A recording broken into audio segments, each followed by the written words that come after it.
The House of Dies Drear, Chapter 6, Part 1. The gray painted veranda closed in the house on all sides.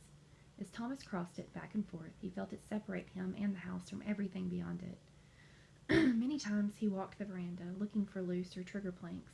He did find a few creaking boards. Stepping on them hard, pulling at them, jerking at them, he at last decided they concealed nothing. Whoever old Pluto is, he thought, he sure takes good care of things. Thomas made his way around the house. He took notice of every window, flower bed, and what few bad pieces of siding there were. He missed nothing of what there was to see.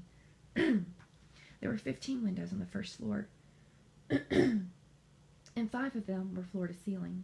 He counted 6 5-foot window boxes loosely packed with fresh earth and seeded already. What do you suppose he planted in them? Thomas wondered. He leaned over one of the boxes. He could see shoots of some kind, perhaps summer and autumn blooms, but he didn't know much about flowers. He tried smelling the soil. It smells sweet, he thought. Why did he have to do everything? Thomas would have liked planting the boxes himself, carefully seeding them in the evening when soil seemed most fresh. He would have planted them with hyacinth, maybe, and pale green fern. He might have planted them with poison, that Mr. Pluto, Thomas thought. Just a good-smelling poison.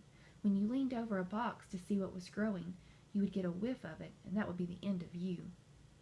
Then he could be king, Thomas said out loud. That's what he thinks he's going to be. And I'm going to stop right there, and we've been talking about notice and note signposts, and I think that today we can focus in on again and again. And remember, whenever you see something that happens over and over and over again, you should stop and ask yourself, why does this keep showing up? So I actually have a couple of questions here. Why does Thomas continue to think so negatively about Mr. Pluto? And again, with this king idea and somebody trying to be in charge. So why does Thomas think that there's somebody trying to be king? What is the author trying to tell us with that? There were 5 entrances to the house. There was the front entrance with the oak door and the steps with the tunnel beneath.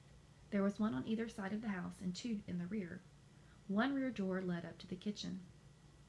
The other looked quite old, was boarded up, and had been replaced by the newer one. Thomas examined the rear of the house more carefully. He had the feeling that there was something odd about it. He backed away from the house to get a clearer view. Behind him, the land rose to the top of the hill. There were trees up there, big, ancient trees, dense and wet with rain. Just trees, he thought. If I climb one, I can see how the house looks from the roof down. Thomas worked his way up the hill. Closer to the trees, he saw that there were a variety he didn't know. Won't be able to climb those, he said, eyeing the sharp needles. He looked behind him down the hill and was surprised to find he could see beyond the house to the stream below it. He saw that the house hadn't been built directly facing the stream, but at an angle to it. It looks like you're facing the stream when you're standing down there, he thought. Thomas squatted down to study what lay before him. Then he stretched out on the damp ground with his head propped on his elbow. Slowly he grew calm and tired. After what had happened under the house, he was content to be where he was. The house doesn't look so scary from up here, he said. It's not pretty, though, but that flat roof makes it look more graceful. Thomas stared a long time at the house and landscape, thinking of nothing in particular. He must have dozed. When at last he started and sat up, his legs were stiff. He got up, and his arms and face were cool. He felt strange all of a sudden. He looked around him. The trees held darkness. Below him, lights were on in the house. It seemed as though night had risen from the earth.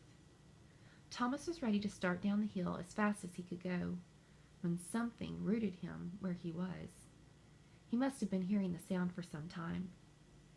He couldn't move now if he tried, for the sound was dreadful there in the dark trees. Ah, ah, ah. It came from behind Thomas. The night was still. He could hear the sound clearly. Moving ever so slowly, he turned toward the trees. He listened for a long time, and, standing there, he became hidden by night.